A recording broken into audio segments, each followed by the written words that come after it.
Welcome to Bottom Line Inner Circle. Today I want to talk about taxes. I have so much to say about taxes.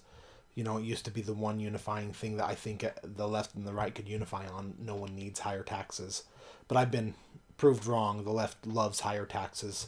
Uh, and even people on the right I've been talking to in recent years think that we need higher taxes. There's one thing I want to talk about. It's on this channel.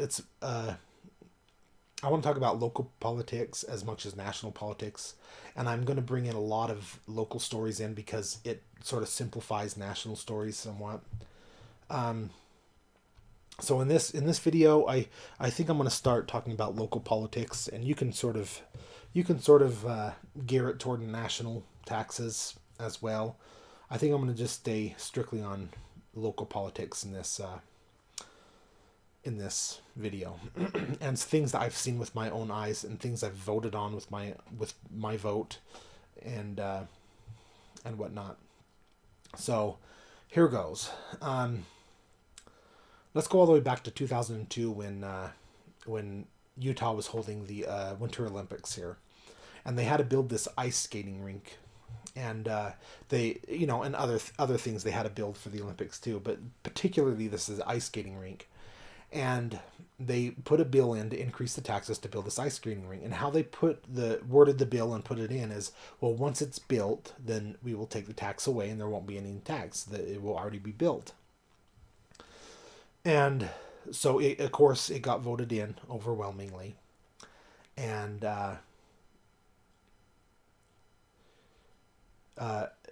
after it was built, within 6 months after it was built, or even before, I can't remember when, but at some point they came back and they said that it was now we can't take the tax away because now we need upkeep on it, and we need this. They gave a bunch of reasons why they needed to keep the tax in. So again, they put it to the people, and again it got voted in.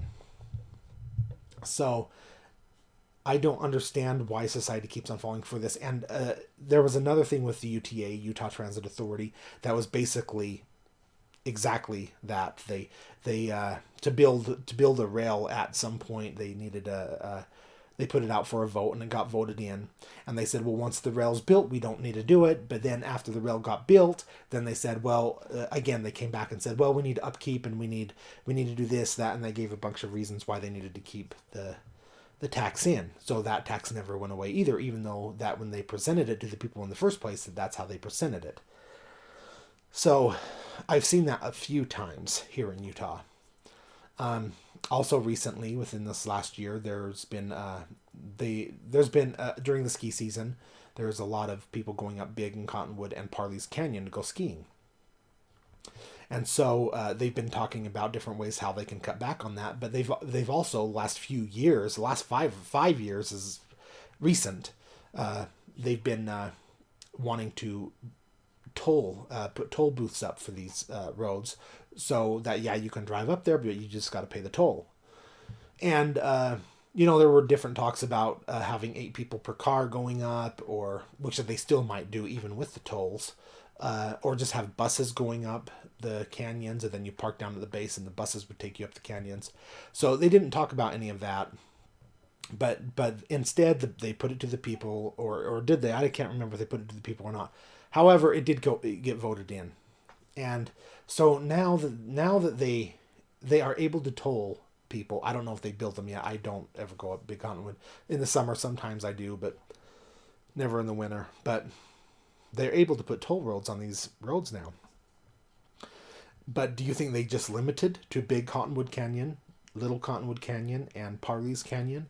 No, they've limited it nowhere. Tolls can go up anywhere now, except I don't think they'll put them on the freeways. They could, but I think they'll put them more on just local roads here. And I think they'll pop up in the next few years. That we'll start seeing toll roads on different tolls. There's a new freeway they build out west here, called the Mountain View Corridor, and I think toll roads are going to be up out there. Anyway, point is, toll roads got voted in. How long are people just going to vote in things? And then I also remember the zoo tax, which I thought was ridiculous. That anyway, the here a few years ago they put it out to the people to vote in a tax for the zoo, and that it seems like any tax they put forward gets voted in. Now, I also want to talk in this video about the Utah demographics, since I'm keeping this local. Utah, everyone knows that Utah demographics is a majority of it is Mormons. But I want to talk about this for a second because I've lived in Utah all my life. Though Mormons used to be about 80+%, and then during the late 80s and early 90s, I think it dropped to about 70%, and even it's still dropping because we're getting a lot of people in from other states. But the demographics here is still, I would say, about 60 to 65% Mormon, and so they still hold the demographics here. And that's why people look at Utah as a red state. And that's exactly what it is. Utah is a red state. I don't say Utah's a conservative state because it's not. It's a progressive state. If you look at what our governor has done, it's been 100% progressive.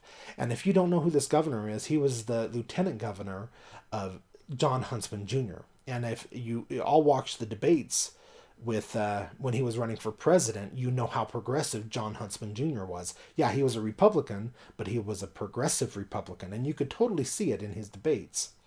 And that's exactly who the old lieutenant governor to Governor Herbert now. He's a Republican, but he's a progressive Republican. He's conservative on a few issues. He's a fiscal conservative, and he doesn't like abortion. So on those two issues, he's conservative, but he's raised taxes. He's given UTA an open book. He always bows down to the Green movement. So in those aspects, he's totally progressive. And in fact, there's a lot of other things he's progressive into. I just don't want to go into it all.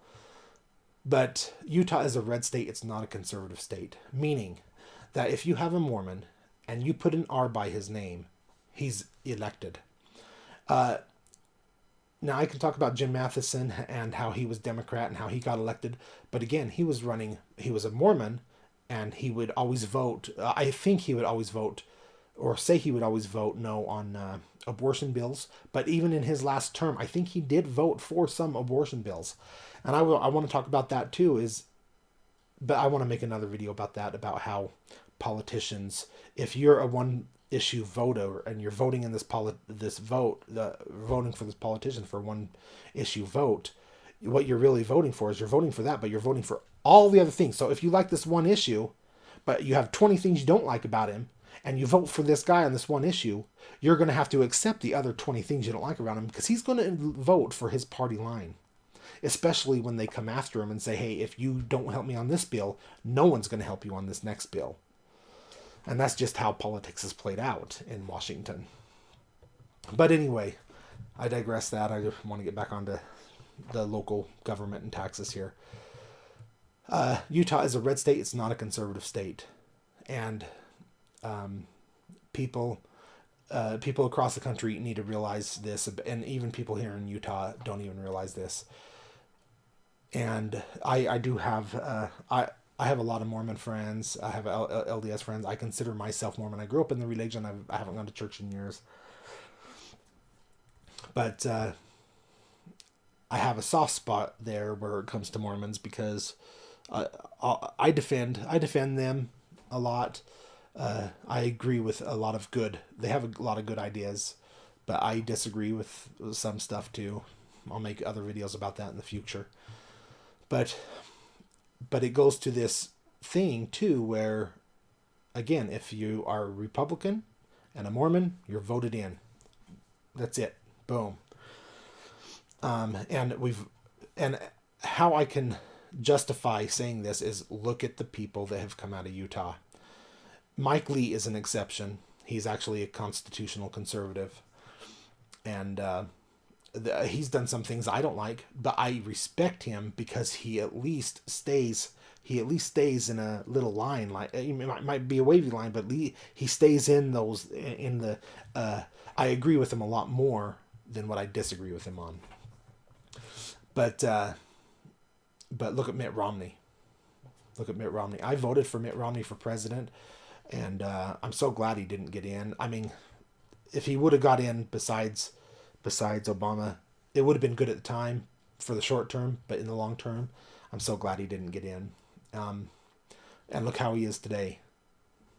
He is a progressive Republican. Look at John Huntsman Jr., progressive Republican. And if you look at our governor, a progressive Republican. Jason Chaffetz was another. He was iffy to me in a lot of ways too. He did have some tendencies to go towards a globalist and a progressive way sometimes, but again, he kept more in the line. And I've called him out a few times on some stuff he did. And then look at Mia Love also. I voted for Mia Love, and she turned out to be a progressive Republican. You know. How do you spot these people? They're hard to spot. They're hard to spot, especially if they're new. But those are the demographics of Utah. They're always voting in higher taxes. Utah is a progressive Republican state.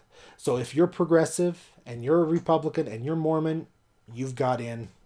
No questions asked. What we really need here in Utah is a referendum saying conservative. You got to be a conservative. Got to be conservative. You got to show your conservative leanings. But again, you know, there's a lot of older people, older Mormons here in Utah, and I really think the older Mormons is a dying breed.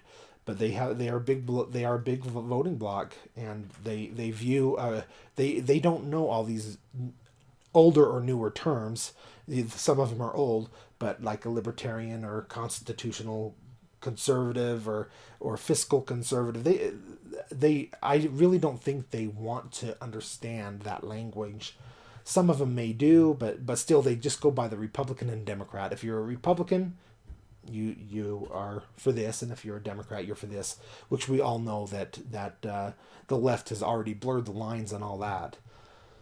So, but here in Utah, that's the way the local politics are working here, and I guess this could be in every state, and it also national.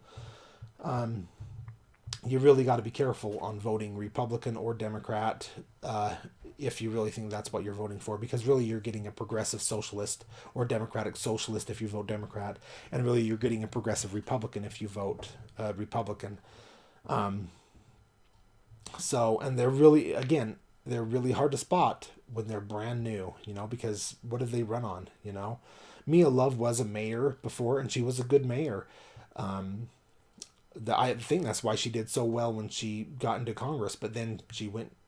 I remember that the Congressional Black Caucus got her the first day she was there and wanted her to come to a meeting, you know, and I think that's just, they just got her claws on her the first day she was there, first week in office, and they had her claws in them, and I think that really affected her, and how she worked with a lot of it. She worked with some members of the Congressional Black Caucus passing bills, which she was the only Republican in the Congressional Black Caucus at the time.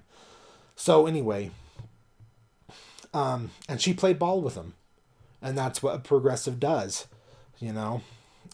You cannot be a conservative and play ball with a democratic socialist. I mean, the two ideals are totally opposite. Yeah, you might find some common ground, but usually not. So, and usually they're gonna put one over on you anyway. And I think that's what happened to Mia Love. That's why she got voted out. But I'll leave that there. Tell me what you think down in the comments. Like the video if you like it. And if you thumb down it, please write why you thumbs down it. If you just thumbs down it, I think you just think I'm ugly. So, and press the share button. We can't be lazy on pressing the like button and sharing. This is how we get our voice out there. And I encourage each and every one of you to make a video, get on Facebook, join groups, join these conservative groups, join these progressive groups, and voice your opinion. Get your opinion and voice out there. Make them ban you. Don't be afraid, and don't let them use their fear tactics and denying you the opportunity to voice your opinion. All right, I'll see you in the next video. Bye.